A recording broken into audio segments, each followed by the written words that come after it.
But more than the oil price hike, mas concern ngayon ng pamahalaan yung kaligtasan ng mga kababayan natin na nasa Middle East. Sa pagtataya nga ni Pangulong Marcos, more than 1,400 Filipinos yung gusto nang magpa-repatriate mula dyan sa gitnang silangan. Nakikita nilang pinaka-delikado para sa mga Pilipino ay yung ilang areas dyan sa Israel. Ang problema, kahit na magpadala tayo ng eroplano sa kanila, wala namang bukas na paliparan. Delikado rin kasi kung halimbawa mapayagan na mapalipad yung ating mga eroplano, ayaw naman ni Pangulong Marcos na matulad daw tayo dun sa naunang insidente ng jet plane o fighter jet ng Amerika na accidentally ay napabagsak ng Kuwait. Baka mamaya matarget din tayo na aksidente rin. Ayaw din naman nating mangyari yan. Pakinggan natin ang sinabi ni PBBM.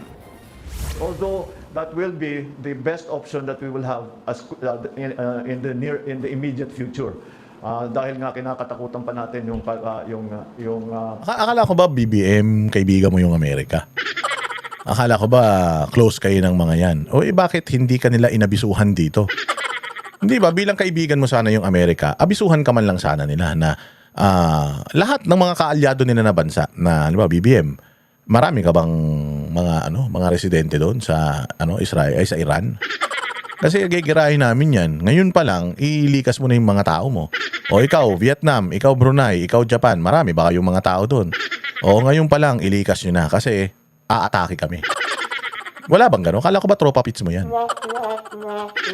So imaginein mo kakampi mo ang Amerika. Binubomba ng Amerika yung Iran. Ilang taon Pilipino nagtatrabaho doon.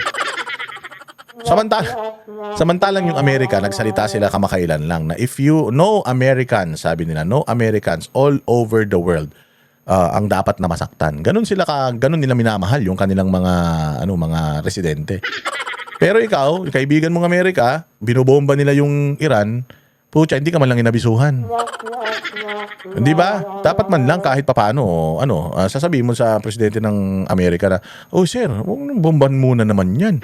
Marami akong mga OFW dyan, di mo man lang ako sinabihan. Di sana maaga nakapaglikas ako ng mga tao dyan, yung embahada ko.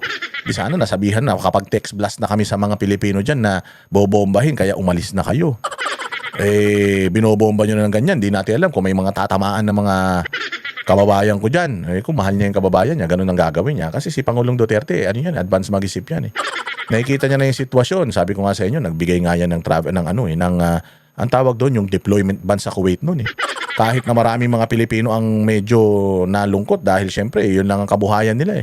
Yung magpunta ron sa abroad, kahit nga daw delikado, susuungin na nila kasi mamatay sila sa gutom. Tas ito pa presidente, walang utak.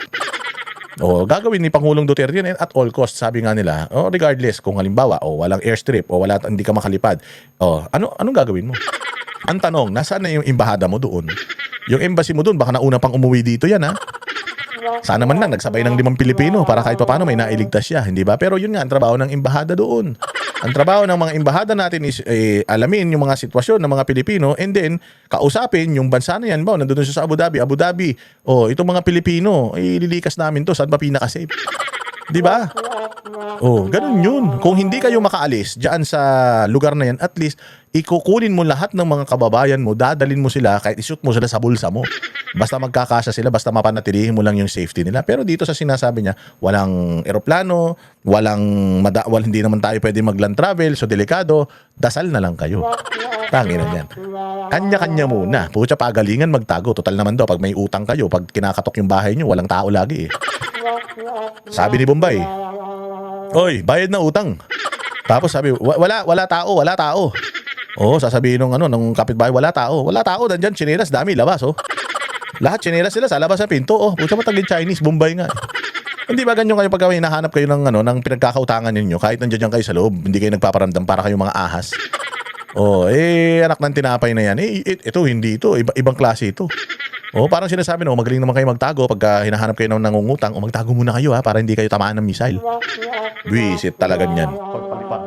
So, ang advice na binibigay natin sa ating mga kababayan ay maghanap kayo ng safe place. Tangina na kanya-kanya, di ba? Maghanap kayo ng safe place. Anak ng tinapay, yun ang ginagawa yung embahada natin dyan, yung ginagawa na binabayaran ng mga Pilipino dyan.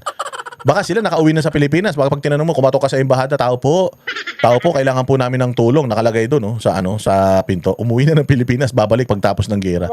Tayo na, nauna pa nilang iligtas yung sarili nila kaysa doon sa mga kababayan nila dyan. Anak ng tinapay talaga naman, At doon kayo muna at you stay there and you stay in a safe place and stay indoors and stay away from areas of danger. Stay away from areas of danger. Anak ng tinapay, yung mga missile na yan kung saan sa tumatama yan, bongbong. Tangina, lahat ng lugar sa mga bansa na yan, delicades. Sa dami ng missile na pinakakawalan, maniwala ka, putya, parang umuulan ng bakal ngayon dyan. So, ang gusto mo, stay lang kayo dyan, stay put lang kayo. Pag nabuhay kayo, swerte nyo. Pag namatay kayo, rest in peace. Ganun ba yun? Tanginan nga, kawawa naman mga kababayan natin. Kayo kasi mga OFW, mga tanga kayo eh. Binoto nyo kasi itong ulaga na to eh. O, ayan tuloy. O.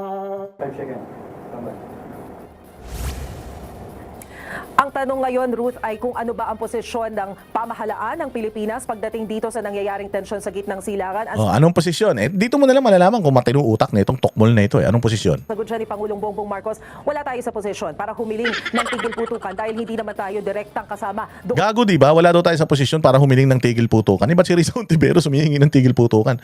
Ay na, mas magaling pa si Risa Ontiveros sa'yo. Ay, Risa, ikaw na magpresidente. Buti pa ikaw, humihingi ka ng tigil putukan. Ay nang yan, para sa isang sovereign na bansa na ayaw mo ng gulo, kahit kaalyado mo yung mga nag-aaway na yan, pwede kang manawagan, itigil na yan kasi walang nananalo sa gera. Kasi ang gera, ano lang yan, ang maapektuhan dyan, hindi naman yung mga matataas ang ranggo. Ang maapektuhan naman ng gera, yung mga inosente, yung mga mabababa ang ranggo, na nasa line of fire, sila yung ano. So sana, para maiwasan natin yan, dahil nasa makabagong mundo na tayo, sibilisado naman tayo, lahat ng bagay ay makukuha sa diplomasya, kung ano man ang inyong pinagtatalunan nung panahon pa ni Abraham. Oo, baka naman pwede. Oo, itigil nyo na muna kasi kawawa naman yung mga maapektuhan kasi pati bata, girl, boy, bakla, tomboy, matanda, bata. Oo, hindi makakalusot dito sa mga ballistic missile na ito. Kaya ikaw bilang isang presidente ng isang bansa na nananawa na gusto mo ng kapayapaan sa bansa mo, pwede kang manawagan. I am calling on the United States, Israel and Iran to ceasefire kasi pucha, buti sana kung kayo nagpapatayan, kayo mga politiko nagpapatayan, hindi nadadama yung mga residente. Kawawa naman. Baka naman pwede, pag-usapan nyo na lang muna yan kasi buong mundo ang mahihirapan. Pag nagkagera-gera kayo, buong ekonomiya ng buong mundo mahihirapan. Baka mamaya niyan, mas lumawak pa yan. Mamaya niyan, pati yung North Korea na nanahimik, baka biglang mabaliw yung presidente niya, biglang sumama yan. Hindi ba alam mo yon? So, bilang isang leader ng isang bayan ng gusto mong yung bansa ay concern ka at gusto mo yung bayang Pilipinas mapayapa, humiling ka ng kapayapaan. Ba't mo sasabihin na wala ka sa posisyon para hilingin na magtigil putukan? Libre naman yan, bongbong. Wala namang bayad yan. Oo, ako nga kaya ko sabihin na please, tigil nyo na yan. Kahit every 1 hour, manawagan ka, libre yan, wala namang bayad yan. Pakinggan ka man o hindi, pero at least may pakita mo sa Pilipino na yung puso mo, ayaw mo na madamay dyan sa gulo. Sasabihin mo na wala ka sa posisyon para humiling ng tigil putukan. Wala namang bayad dyan, bugok ka talaga. Sa gulong nangyayari dyan sa Middle East. Pero of course, umaasa ang Pangulo na matitigil na itong kaguluhan sa pagitan ng US, Israel at ng Iran sa lalong madaling panahon dahil ang priority natin at ang concern natin ay ang kaligtasan ng mga kababayan natin sa nasabing lugar. Pakinggan natin ang sinabi ng Pangulo. And we are asking, of course, for the continued assistance for that. Akin na, wala na naman maisip. Oh, pucha, para na naman lutang. Oh. Kasi ito, bigyan nyo kasi na script to. For the safety of our people. But let me do it now, if it will help. Let's hope that there is a Caesar and we, the Philippines... Anong Caesar? Caesar Montano? Anong Caesar sinasabi mo? Ano yun? Humihingi ka ng salad? Ano yung sinasabi nito? Ulitin. For the safety of our people. But let me do it now, if it will help. Let's hope that there is a Caesar and we... Anong Caesar? Tangin ng presidente ito. Baliw po targis. Ay nako, alam niyo umatin ako ng Bible study kanina. Pahiyang-pahiya ako. Yung sa Bible study na inatinan ko, sabi, bawal magmura. Siguro naman mapapatawad ako ng Panginoon kung nagmumura ako ngayon. Kasi ito naman, demonyo to minumura natin. Pantayin mo pati si Cesar na damay. Ina naman talaga, oh. Ulitin natin si Cesar. Our people. But let me do it now, if it will help. Let's hope that there is a Caesar and we, the Philippines... Cesar. Oy, Cesar, lumabas ka na. Hinahanap ka rin ni Bongbong kung nasaan ka man, Cesar. Buisit ka. Philippines ask all parties to show restraint and to bring this to a close as quickly as possible. Ay, nako. Ayan na nga si Cesar. Sana makita mo na si Cesar, buisit. Ayop talaga naman, oh. Pati si Cesar, nananahimik. Tulog na si Cesar, eh. Ginulo-gulo mo pa.